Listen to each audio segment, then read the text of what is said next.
എല്ലാ മാന്യ സ്നേഹിതർക്കും സ്നേഹവന്ദനങ്ങൾ. അമേരിക്കയും ഇസ്രായേലും ചേർന്ന് ഇറാനെ ആക്രമിക്കുന്നത് ഒരു പുതിയ സംഭവമല്ല. പലപ്പോഴായി ഇത് നടന്നിട്ടുണ്ട്. ഇപ്പോൾ കഴിഞ്ഞ റൗണ്ടിൽ 2023 മുതൽ 25 ഒടുവിൽ വരെ നടന്ന യുദ്ധത്തിൽ ഇറാനിലേക്ക് യുദ്ധം വന്നു എന്ന് നമുക്കറിയാം. പക്ഷേ അവരുടെ ഉദ്ദേശം സാക്ഷാത്കരിക്കാൻ കഴിയാതെ ഇസ്രായേൽ മടങ്ങേണ്ടി വന്നു. അതെന്തുകൊണ്ടാണ് എന്നൊന്നും എനിക്കറിയില്ല. ഏതായാലും ഇപ്പോൾ അമേരിക്കയുടെ സപ്പോർട്ടോടുകൂടി അല്ലെങ്കിൽ തുറന്ന സപ്പോർട്ടോടുകൂടി ഇറാനിൽ അവരുടെ ഉദ്ദേശം അവർ നടത്തിയെടുത്തിരിക്കുകയാണ്. എന്ന് പറഞ്ഞാൽ അവരുടെ പരമോന്നത നേതാവായിരുന്ന ഖമനയെ, ഇവിടെയാണ് നമ്മൾ അമേരിക്കയെ വല്യേട്ടൻ എന്ന് വിളിക്കുന്നത്, എല്ലാ രാജ്യങ്ങളിലേക്കും അവർ കടന്നു കയറി ലോക രാജ്യങ്ങൾക്ക് അല്ലെങ്കിൽ മറ്റുതര രാജ്യങ്ങൾക്ക് ഉപദ്രവം വരാൻ ഭാവിയിൽ സാധ്യതയുള്ള നേതാക്കളെ കണ്ടുപിടിച്ച് അവരെ കൊന്നുകളയുന്നതാണ് അമേരിക്കയുടെ ഒരു രീതി. അത് പലയിടങ്ങളിൽ നമ്മൾ കണ്ടു. ഇപ്പോൾ അത് ഇറാനിലും കണ്ടിരിക്കുകയാണ്. അവർക്ക് ആണവായുധമുണ്ട് എന്നുള്ളതാണ് ഇവിടുത്തെ പ്രധാനപ്പെട്ട പ്രശ്നമായി എടുത്തു കാണിക്കുന്നത്. പിന്നെ മറ്റുതര പ്രശ്നങ്ങൾ അതിന്റെ പുറകിലുണ്ട്. ഞാൻ അവിടേക്കൊന്നും കടക്കാൻ താല്പര്യപ്പെടുന്നില്ല.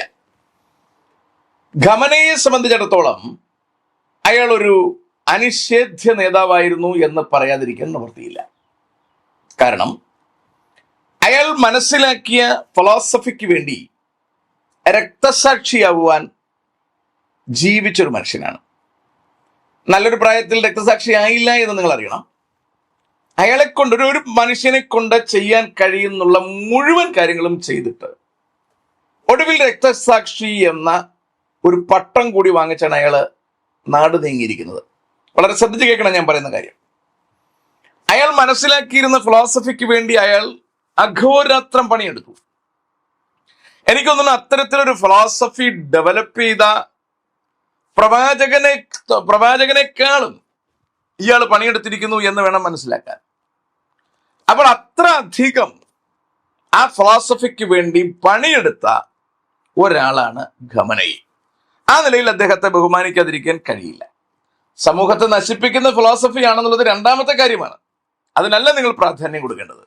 പ്രാധാന്യം കൊടുക്കേണ്ടത് അയാൾ ഏറ്റെടുത്ത ഉത്തരവാദിത്വം രക്തസാക്ഷിത്വം വഹിച്ചായാലും നിർവഹിച്ചു എന്നുള്ളിടത്താണ് പ്രത്യേകത. ബൈബിളിൽ പറയുന്ന ഒരു പ്രധാനപ്പെട്ട വാക്യം നിങ്ങൾ ശ്രദ്ധിക്കണം. കർത്താവായ യേശുക്രിസ്തു മരണടക്ക പുനരുദ്ധാനത്തോടനുബന്ധിച്ച് തന്റെ ശിഷ്യന്മാരെ വിളിച്ചു നിർത്തി സംസാരിക്കുന്ന ഒരു വർത്തമാനമുണ്ട്. നിങ്ങൾ യെരുശലേമിൽ നിന്ന് വാങ്ങിപ്പോകാതെ നിങ്ങൾ ഇവിടെ വെയിറ്റ് ചെയ്യണം.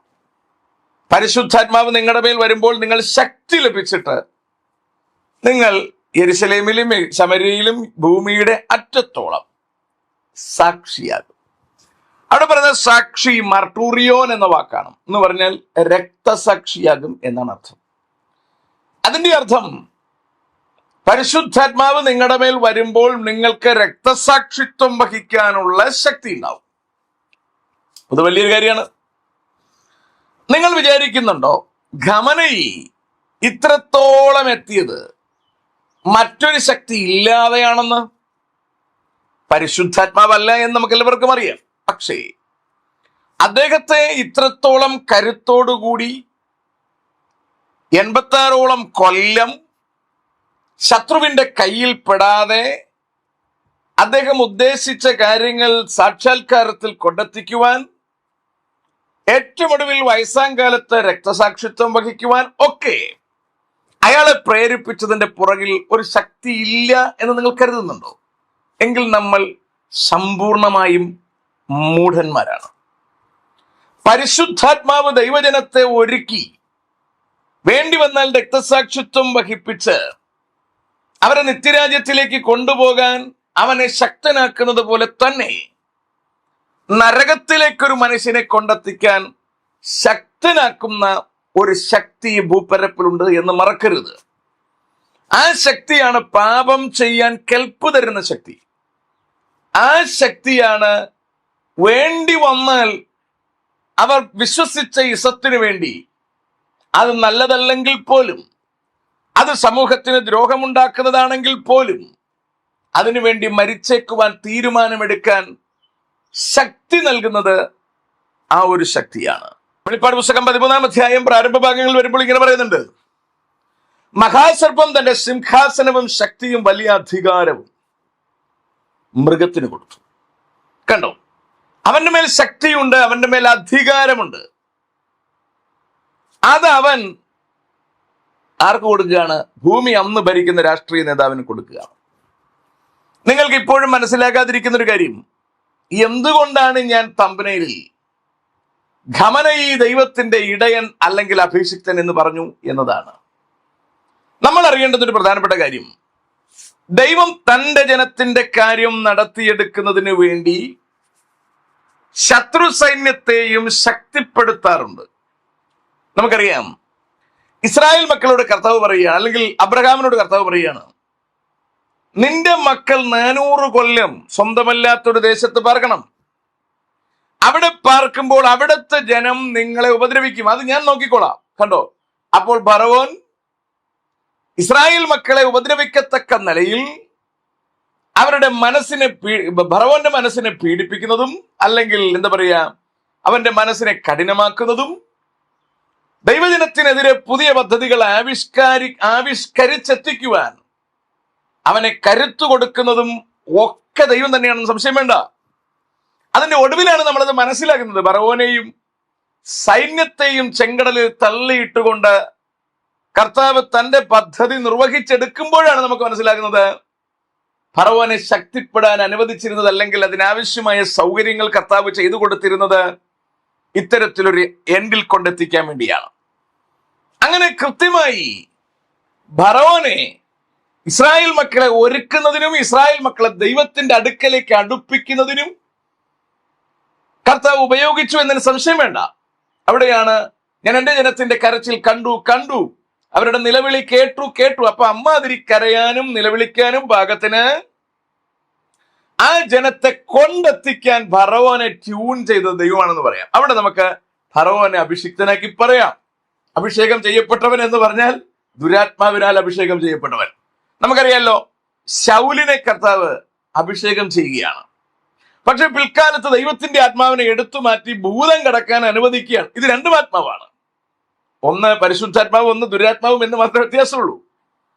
അടുത്ത പദം അല്ലെങ്കിൽ അടുത്ത ഭാഗത്തേക്ക് നമ്മൾ കിടക്കുമ്പോൾ ദൈവം തന്റെ ജനത്തിന് ഒരാലയം നൽകുകയാണ്. ശലോമോനാണ് ഇത് പണിയുന്നത്. സോളമനിക് കവനന്റിൽ അല്ലെങ്കിൽ ശലോമോന്റെ ഉടമ്പടിയിൽ കർത്താവ് പറയുന്ന കാര്യമുണ്ട്, നീ ഏത് വിഷയത്തിനും എന്റെ അടുക്കൽ വരികയും കൽപ്പനകളെ പ്രമാണിക്കുകയും ഒക്കെ ചെയ്താൽ ഞാൻ ഇവിടെ ഇരിക്കും, നീ നിന്റെ സിംഹാസനത്തിലും ഇരിക്കും. നിന്റെ സിംഹാസനത്തിൽ ഇരിക്കാൻ നിനക്കൊരു തലമുറ ഇല്ലാതെ വരികയില്ല. നാളുകൾ ചിലത് കഴിഞ്ഞു. ശലോമോൻ ആ പോയിന്റിൽ നിന്ന് സ്കിപ്പ് ചെയ്യുന്നു. കർത്താവ് ശലോമോന്റെ ആലയത്തെ നശിപ്പിക്കുവാൻ പദ്ധതി ഇടുന്നു. അതിൽ കർത്താവ് ചെയ്യുന്ന ഏറ്റവും പ്രധാനമായ കാര്യം, തന്റെ രാജ്യത്തെ ഡിവൈഡ് ആക്കുന്നതോടൊപ്പം 606 എത്തുമ്പോൾ തന്റെ രാജ്യത്തെ ശത്രു സൈന്യത്തിന് ഏൽപ്പിക്കുകയാണ്. അവിടെ കർത്താവ് ഉപയോഗിക്കുന്നത് നെബുക്കദ്നേസർ എന്ന ബാബിലോണ്യ രാജാവിനെയാണ്. നെബുക്കദ്നേസർ എന്ന ബാബിലോണ്യ രാജാവിനെ കുറിച്ച് അവിടെ എങ്ങനെയാ പറയുന്നത്? ദൈവം ആലയത്തിലെ പാത്രങ്ങളിൽ ചിലതിനെ അവനെ ഏൽപ്പിച്ചു. അവന്റെ രാജ്യത്തിലുള്ള ദാനിയേൽ അടക്കമുള്ള കുറെ ബാലന്മാരെ നെബുക്കദ്നേസറിനെ ഏൽപ്പിച്ചു. അപ്പൊ നെബുക്കദ്നേസറിനെ അവിടെ കർത്താവ് കാണുന്നത് നാളെ കർത്താവിന് ഉപയോഗിക്കാൻ കഴിയുന്ന, അല്ലെങ്കിൽ നാളത്തേക്ക് വേണ്ടി ഇസ്രായേലിനെ സംരക്ഷിക്കാൻ കഴിയുന്ന ഒരു സംരക്ഷകനായി തന്നെയാണ്. നമ്മളത് എസ്രായുടെ പുസ്തകം വായിച്ചാൽ അറിയാം. കൃത്യമായി എന്തൊക്കെ പാത്രങ്ങൾ, ചെറുതേത് വലുതേത്, പൊൻപാത്രം എത്ര, വെള്ളിപ്പാത്രം എത്ര എന്ന് പറഞ്ഞ് 5000 ചില്ലുവാനം പാത്രങ്ങൾ നമ്പറിട്ട് ചാക്കിൽ കെട്ടി നെബുക്കദ്നേസർ കൊണ്ടുചെന്ന് അവന്റെ ക്ഷേത്രത്തിൽ കൊണ്ടുവച്ചു. ഇത് ഇസ്രായേൽക്കാരുടെ കയ്യിലാണ് കൊടുത്തിരുന്നതെങ്കിൽ അവ തിരിച്ചു കിട്ടില്ല. അപ്പൊ ദൈവം അത് കൃത്യമായി നെബുക്കദ്നേസറിന്റെ കയ്യിൽ കൊടുത്തു. കണ്ടോ, ദൈവത്തിന്റെ ആലയത്തിലെ പാത്രങ്ങൾ യൗമാർക്ക് വേണ്ടാത്തത് കൊണ്ട് ജാതീയ രാജാവിൽ ഒരാളിനെ കർത്താവ് എടുത്ത് അവന്റെ കയ്യിൽ ഏൽപ്പിക്കുകയാണ്. ഇവിടെയാണ് നമ്മൾ ഇവരെ അഭിഷിക്തർ എന്ന് പറയുന്നത്. നെബുക്കദ്നേസർ കൃത്യമായതുകൊണ്ട് ഇത് സൂക്ഷിച്ചു. ബെൽസസർ അതിൽ വീഞ്ഞു കുടിച്ചു, അത് പ്രശ്നമായി. യെശയ്യാ പ്രവചനം 44:28 വരുമ്പോ ഇങ്ങനെയാണ് പറയുന്നത്, കോരസ് എന്റെ ഇടയൻ. നിങ്ങളറിയണം, പേർഷ്യൻ രാജാവായ കോരസ്, പേർഷ്യക്കാര് സ്വരാഷ്ട്രീയരായിരുന്നു എന്നാണ് ഞാൻ ചരിത്രത്തിൽ എവിടെയോ വായിച്ചിട്ടുള്ളത്. അങ്ങനെയാണ് എങ്കിൽ ദൈവവുമായി യാതൊരു ബന്ധവും ഇല്ലാത്ത കോരസ് എങ്ങനെ ദൈവത്തിന്റെ ഇടയനായി? അടുത്ത് പറയുന്ന കാര്യം ശ്രദ്ധിക്കൂ. അവൻ എന്റെ ഹിതമൊക്കെയും പ്രവർത്തിക്കും, അവൻ എന്റെ ഹിതമൊക്കെയും നിവർത്തിക്കും. യെരൂശലേം പണിയപ്പെടും, മന്ദിരത്തിന് അടിസ്ഥാനമിടുമെന്ന് ഞാൻ കൽപ്പിക്കുന്നു. 45 വരുമ്പോൾ പറയുന്നത് ഇങ്ങനെ, യഹോവ തന്റെ അഭിഷിക്തനായ കോരശിനോട് ഇപ്രകാരം അരുളി ചെയ്യുന്നു. ശ്രദ്ധിക്കൂ, കോരശിനെ കുറിച്ച് 2 പദങ്ങളോട് ഉപയോഗിക്കണം. ഒന്ന്, അവൻ എന്റെ ഇടയൻ, 2, എന്റെ അഭിഷിക്തൻ. ഈ പദങ്ങളാണ് ഞാൻ ഖമനയിക്ക് കൊടുത്തിരിക്കുന്നത്. ഖമനയി ദൈവത്തിന്റെ ഇടയൻ എന്ന് പറയുമ്പോൾ ഇൻ നെഗറ്റീവ് സെൻസ്, അതങ്ങനെ തന്നെ എടുക്കണം. ഇസ്രായേലിനെ ഇസ്രായേലാക്കി മാറ്റാൻ, ഇസ്രായേലിനെതിരെയുള്ള ശത്രുക്കളുടെ ശത്രുത നിലനിർത്താൻ ഒരാള് വേണ്ടേ? ഒരു പ്രവാചകൻ ഇവിടെ വന്ന് ഇസ്രായേലിനെതിരെ ഒരു ശത്രുത പൊട്ടിപ്പുറപ്പെടുവിപ്പിച്ച് നാട്ടുകാരുടെ ഇടയിൽ പകർത്തി എന്ന് പറഞ്ഞ് അത് നിലനിൽക്കണ്ടേ? നമ്മുടെയൊക്കെ കയ്യിലാണ് ഈ ശത്രുത പകർന്നു തന്നിരുന്നതെങ്കിൽ നമ്മളൊക്കെ എന്നേ അത് നശിപ്പിച്ച് കളഞ്ഞേനെ. പക്ഷെ പിശാചിന് ഏദൻ തോട്ടം മുതലുള്ള ദൈവത്തോടും ദൈവജനത്തോടുമുള്ള ശത്രുത അളവ് ചോർന്നു പോകാതെ കുറച്ചെങ്കിലും വർദ്ധിപ്പിക്കാൻ പാകത്തിന് ഇപ്പോഴും നിലനിർത്താൻ കഴിയുന്നു എങ്കിൽ അത് ഇമാതിരി ഇടയന്മാരുടെയും അഭിഷിക്തന്മാരുടെയും കഴിവോടുകൂടി സഹകരണത്തോടുകൂടി തന്നെയാണ്. അങ്ങനെയാണെന്ന് വരികിൽ ഇസ്രായേലിനെ വീണ്ടെടുക്കുവാനും നടത്തുവാനും മോശയും യോശുവയും ഒക്കെ എടുത്ത അതേ എഫർട്ട് തന്നെ ഇസ്രായേലിനെ നശിപ്പിക്കുവാൻ ഖമനയി അടക്കമുള്ള നേതാക്കൾ എടുത്തിരിക്കുന്നു എന്നുള്ളത് ശ്രദ്ധേയമായൊരു കാര്യമാണ്. എന്റെ പദപ്രയോഗങ്ങൾ നിങ്ങൾക്ക് മനസ്സിലാകുന്നു എന്ന് ഞാൻ കരുതുകയാണ്. അപ്പോൾ ദൈവം അനുസരണം കെട്ട ഇസ്രായേലിന്റെ ആലയത്തെ പൊളിക്കുകയും അവന്മാരുടെ പാത്രങ്ങളെല്ലാം നെബൂഖദ്നേസറിന്റെ കയ്യിൽ കൊടുക്കുകയും ചെയ്തു. നാളുകൾ ചിലത് കഴിയുമ്പോൾ നെബൂഖദ്നേസറിന്റെ ചെറുപുത്രൻ, നെബൂഖദ്നേസറിന്റെ കൊച്ചുമകൻ, നാളുകൾ ചിലത് കഴിയുമ്പോൾ നെബൂഖദ്നേസറിന്റെ കൊച്ചുമകൻ ബെൽശസ്സർ, അവൻ വീഞ്ഞു കുടിച്ച് പുളച്ച് വെപ്പാട്ടുകളുടെ മൊത്തം സന്തോഷിച്ച് ദൈവത്തിന്റെ ആലയത്തിലെ പാത്രങ്ങൾ എടുത്ത് വീഞ്ഞു കുടിക്കുന്ന രംഗത്തിൽ കർത്താവ് ഇവിടെ പറയുന്ന കാര്യം നടക്കുകയാണ്. നിന്റെ മുമ്പിൽ ഞാൻ ഇരുമ്പോടാമ്പലുകളെ തുറന്നു വെക്കും, താമ്രവാതിലുകൾ അടയാതിരിക്കും. ബാബിലോണിലെ സംരക്ഷക കവചങ്ങളായിരുന്ന കൊട്ടാരത്തിലെ ഇരുമ്പ് വാതിലുകളും താമ്രവാതിലുകളും തുറന്നു കിടക്കുകയും അവിടെ ഉണ്ടായിരുന്ന കാവൽക്കാർ ഏപ്പാടി ഊട്ടുവരയിൽ ഇരിക്കുന്ന രാജാവിനെ കാണാൻ അങ്ങോട്ടേക്ക് പോവുകയും ചെയ്തു. വാതിലുകൾ തുറന്നിട്ടിരുന്ന സമയം കോരശും സൈന്യവും അതിന്റെ അകത്തേക്ക് കടന്ന് നിലവിളിച്ചുകൊണ്ട് സിംഹാസനത്തിൽ ഇരിക്കുന്ന രാജാവിന്റെ തലയറുത്തുകൊണ്ട് ബാബിലോൺ സാമ്രാജ്യത്തിന് തിരശീല വീഴ്ത്തുകയാണ്. അവിടെയാണ് ഇതിന്റെ പ്രത്യേകത. ബാബിലോണിനെ നശിപ്പിച്ച് മേദ്യപേർഷ്യയ്ക്ക് കൊടുക്കുവാൻ കർത്താവിന്റെ പുറകിലെ ചേതോവികാരം ദൈവത്തിന്റെ രാജ്യത്തിന്റെ ആലയം പുതുക്കിപ്പണിയണം എന്നുള്ളത് കൊണ്ട് തന്നെയാണ്. അപ്പോൾ അതിനുവേണ്ടി ദൈവം തെരഞ്ഞെടുത്ത ഒരു ജാതീയ രാജാവ്, സ്വരാഷ്ട്രൻ കിങ് എന്നാണ് ഞാൻ മനസ്സിലാക്കുന്നത്, എന്തെങ്കിലും തെറ്റുണ്ടെങ്കിൽ ക്ഷമിക്കുക, ജാതീയ രാജാവ് കോരശായിരുന്നു. ആ കോരശിന്റെ കയ്യിൽ കർത്താവ് ബാബിലോണിനെ ആദ്യം ഏൽപ്പിക്കുന്നു. രണ്ടാമത് ബാബിലോണിൽ ഇരിക്കുന്ന ദൈവത്തിന്റെ പാത്രങ്ങളെ ഏൽപ്പിക്കുന്നു. എസ്രായുടെ പുസ്തകം വായിക്കുമ്പോൾ നമ്മൾ ഇങ്ങനെ കാണുന്നത്, കോരശിന് വിളംബരം പ്രഖ്യാപിക്കുകയാണ്. എന്റെ നാട്ടിലുള്ള എല്ലാ ഇസ്രായേലരും നിങ്ങളുടെ നാട്ടിലേക്ക് മടങ്ങിപ്പോകണം, യഹോവയ്ക്ക് ആലയം പണിയണം. അങ്ങനെ കോരശിന്റെ നേതൃത്വത്തിൽ ആലയം പണിയാൻ തീരുമാനമാവുകയാണ്. നിങ്ങൾ ഓർക്കണം, ശലോമോൻ പണിതതുപോലെയുള്ള ആലയം അടുത്ത പ്രാവശ്യം കർത്താവ് കോരശിന്റെ നിയന്ത്രണത്തിലാണ് പണിയാൻ തീരുമാനിക്കുന്നത്. ദാവീദിനെ കൊണ്ട് അമ്മാതിരി ഒരു ആലയം പണിയിപ്പിക്കാൻ ദൈവം മനസ്സ് വെച്ചില്ലെന്നറിയണം. അപ്പോൾ ഒരു ജാതീയ രാജാവിനെ വേണ്ടി വന്നാൽ കർത്താവിന് വേണ്ടി ഉപയോഗിക്കുമെന്നതിന് സംശയം വേണ്ട.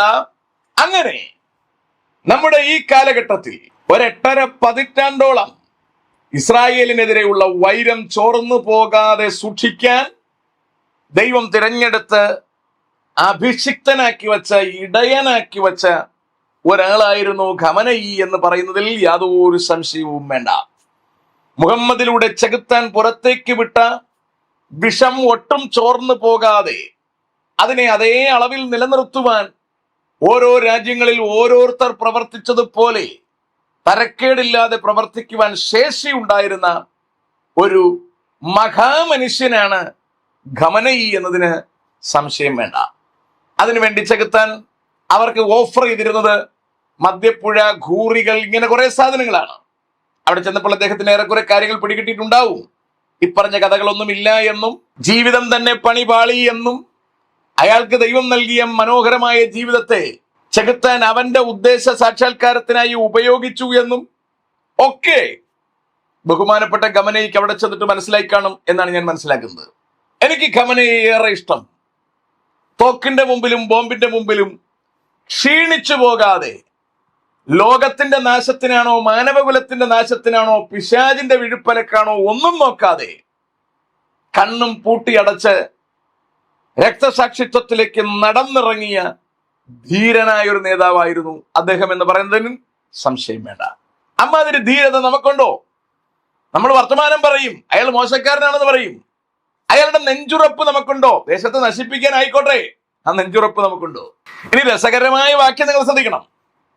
യെശയ്യാ പ്രവചനം 45-ാം അധ്യായം കോരശിനെ കുറിച്ച് കാര്യങ്ങളൊക്കെ പറയുകയാണ്. തുടക്കം മുതൽ വായിച്ചാൽ ഇങ്ങനെയാണ്: യഹോവ തന്റെ അഭിഷിക്തനായ കോരശിനോട് ഇപ്രകാരം അരുളി ചെയ്യുന്നു: അവന് ജാതികളെ കീഴടക്കി രാജാക്കന്മാരുടെ അരക്കച്ചകളെ അഴിക്കേണ്ടതിനും കതകുകൾ അവന് തുറന്നിരിക്കേണ്ടതിനും വാതിലുകൾ അടയാതിരിക്കേണ്ടതിനും ഞാൻ അവന്റെ വലങ്കൈ പിടിച്ചിരിക്കുന്നു. ആരുടെ? കോരശിന്റെ. ഞാൻ നിനക്ക് മുമ്പായി ചെന്ന് ദുർഘടങ്ങളെ നിരപ്പാക്കുകയും താമ്രവാതിലുകളെ തകർത്ത് ഇരുമ്പോടാമ്പലുകളെ ഖണ്ഡിച്ചു കളയുകയും ചെയ്യും. അതൊക്കെ വലിയ കാര്യമാണ്.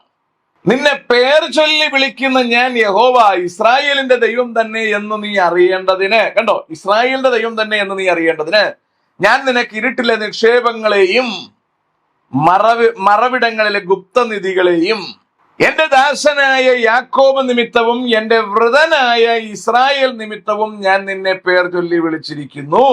നീ എന്നെ അറിയാതിരിക്കെ ഞാൻ നിന്നെ ഓമന പേർ ചൊല്ലി വിളിച്ചിരിക്കുന്നു. ഇത്ര മനോഹരം നോക്കി പിടികിട്ടിയ കോരശിനോട് കർത്താവ് പറയുകയാണ്: ഞാൻ നിന്നെ വിളിച്ചതും നിനക്ക് ഗുപ്തനിധികളൊക്കെ ഞാൻ തരുന്നതിന്റെ ഉദ്ദേശം എന്റെ ദാസനായ യാക്കോബ് നിമിത്തവും എന്റെ വ്രതനായ ഇസ്രായേൽ നിമിത്തവുമാണ്. അല്ലേ? അപ്പോൾ ഇവിടെ ഖമനേയിക്ക് ദീർഘായുസ് നൽകുകയും ഖമനേയിക്ക് എല്ലാ സൗകര്യങ്ങൾ ഒരുക്കുകയും ഈ പരുവങ്ങളെല്ലാം ഒപ്പിച്ചു കൊടുക്കുകയും ചെയ്തത് ദൈവത്തിന്റെ കരം തന്നെയാണ്. അഖിലാണ്ടത്തിന്റെ ഉടയവന്റെ അറിവോ സമ്മതമോ ഇല്ലാതെ യാതൊരുത്തനും ഇവിടെ ജനിക്കുകയോ നിലനിൽക്കുകയോ ചെയ്യുന്നില്ല. അപ്പോൾ ഇവിടെ ഈ അഭിഷിക്തനായ ഖമനേയിയെ ദൈവം ഇവിടെ വച്ചിരുന്നത് ഇസ്രായേൽ നിമിത്തമാണ്. ഇസ്രായേലിനെതിരെയുള്ള വൈരം ചോർന്നു പോകാതെ സൂക്ഷിച്ചിരുന്ന ഒരു കണ്ടെയ്നറാണ് ഈ പറഞ്ഞ ഖമനേയി. ആ വിഷയം ഒട്ടും ചോർന്നു പോകാതെ, അതിന്റെ കപ്പാസിറ്റി നഷ്ടപ്പെട്ട്, അതിന്റെ ക്വാളിറ്റി നഷ്ടപ്പെട്ടു പോകാതെ, അതിന്റെ കപ്പാസിറ്റി കുറയാതെ അതിനെ നിലനിർത്തുവാൻ ഖമനേയിക്ക് നാളിതുവരെ കഴിഞ്ഞു എന്നതിന് സന്ദേഹം വേണ്ട സുഹൃത്തുക്കളെ. അടുത്ത് പറയാ 5-ാം വാക്യം: ഞാൻ യഹോവയാകുന്നു, മറ്റൊരുത്തനുമില്ല, ഞാനല്ലാതൊരു ദൈവവുമില്ല. നീ എന്നെ അറിയാതിരിക്കെ ഞാൻ നിന്റെ അരമുറുക്കിയിരിക്കുന്നു. 2 പ്രാവശ്യം പറയുകയാണ്. 4-ാം വാക്യത്തിൽ പറയുന്നു: നീ എന്നെ അറിയാതിരിക്കെ ഞാൻ നിന്നെ ഓമനപ്പേർ ചൊല്ലി വിളിച്ചിരിക്കുന്നു. 5-ാം വാക്യം: നീ എന്നെ അറിയാതിരിക്കെ ഞാൻ നിന്റെ അരമുറുക്കിയിരിക്കുന്നു. 6-ാം വാക്യം: സൂര്യോദയത്തിങ്കലും അസ്തമനത്തിങ്കലും ഉള്ളവൻ ഞാനല്ലാതെ മറ്റൊരുത്തനുമില്ല എന്നറിയേണ്ടതിന് തന്നെ ഞാൻ യഹോവയാകുന്നു, മറ്റൊരുത്തനുമില്ല. അല്ലാഹു അല്ലാതെ മറ്റൊരു ദൈവമില്ലെന്ന് 5 വട്ടം ജീവിതത്തിൽ അറിയും. മനസ്സ് ഉറച്ചല്ലെങ്കിൽ അറിവ് വെച്ച കാലം മുതൽ പെട്ടിയിലാകുന്ന കാലം വരെ വിളിച്ചു പറഞ്ഞ് ജീവിച്ചൊരു മനുഷ്യനാണ് ഇയാളെന്നറിയണം. കർത്താവ് പറയാ: ഞാൻ നിന്നെ ഇങ്ങനെ വെച്ചതെന്തിനറിയാമോ? നീ അറിയണോടോ, ഞാനാണ് ദൈവമെന്ന് മറ്റൊരുത്തനില്ല എന്ന് നീ അറിയണം. അതെന്നറിയും? അത് വഴിയേ അറിയും. അത് കർത്താവ് പറയാ: ഞാൻ പ്രകാശത്തെ നിർമ്മിക്കുന്നു, അന്ധകാരത്തെയും സൃഷ്ടിക്കുന്നു. ഞാൻ നന്മയെ ഉണ്ടാക്കുന്നു, തിന്മയെയും സൃഷ്ടിക്കുന്നു. ഞാൻ യഹോവയായ ഞാൻ ഇതൊക്കെയും ചെയ്യുന്നു. ആകാശമേ മേലിൽ നിന്ന് പൊഴിക്കുക, മേഘങ്ങൾ നീതി വർഷിക്കട്ടെ. രക്ഷ വിളയേണ്ടതിന് ഭൂമി തുറന്നു വരട്ടെ, അതും നീതിയെ മുളപ്പിക്കട്ടെ. യഹോവയായ ഞാൻ അത് സൃഷ്ടിച്ചിരിക്കുന്നു. വളരെ മനോഹരമായി കാര്യങ്ങൾ കർത്താവ് ഇവിടെ വെളിപ്പെടുത്തി കൊടുക്കുകയാണ്. ഞാൻ പറഞ്ഞു വന്നതിന്റെ സാരം ഇത്രയേ ഉള്ളൂ. ഖമനേയി ദൈവം ഇസ്രായേലിനെതിരെ പക നശിച്ചു പോകാതെ നിലനിർത്തേണ്ടതിന് എടുത്തുകൊണ്ടുവന്ന ദൈവത്തിന്റെ ഇടയനാണ്, അഭിഷിക്തനാണ്. അയാളുടെ ഓട്ടം നല്ലപോർ പൊരുതു, ഓട്ടം തികച്ചു. അയാളുടെ പണി അയാൾ കാത്തു. ഇനി ന്യായവിധിക്കായി അയാൾ പോയിരിക്കുകയാണ്. പിശാച് ഇവിടെ അയാൾക്ക് ഓഫർ ചെയ്തതുപോലെ കൂറികളും അവിടെ കിട്ടില്ല, മദ്യപ്പുഴയും കിട്ടില്ല, അവിടെ തീച്ചുള മാത്രമേ കിട്ടൂ. അത് അയാൾക്ക് പോയി കഴിഞ്ഞ് മനസ്സിലായിട്ടുണ്ടാവും. വഴിയെ പോകുന്ന എല്ലാവർക്കും മനസ്സിലാകും. അതുകൊണ്ട് തന്റെ സ്വന്തം ജനം നഷ്ടപ്പെടുത്തിയ രക്ഷ കർത്താവ് നമുക്ക് വേണ്ടി വെച്ച് നീട്ടിയിരിക്കുകയാണ്. ഈ രക്ഷ നശിച്ചു പോകാതെ ഇതിനെ പൂർണ്ണ അർഹതപ്പെട്ട മുഴുവൻ മാന്യതയോടെ സ്വീകരിച്ച് നമുക്ക് നിത്യരാജ്യത്തിലേക്ക് ഒരുങ്ങാം. കർത്താവ് നമ്മെ ഏവരെയും അനുഗ്രഹിക്കുമാറാകട്ടെ.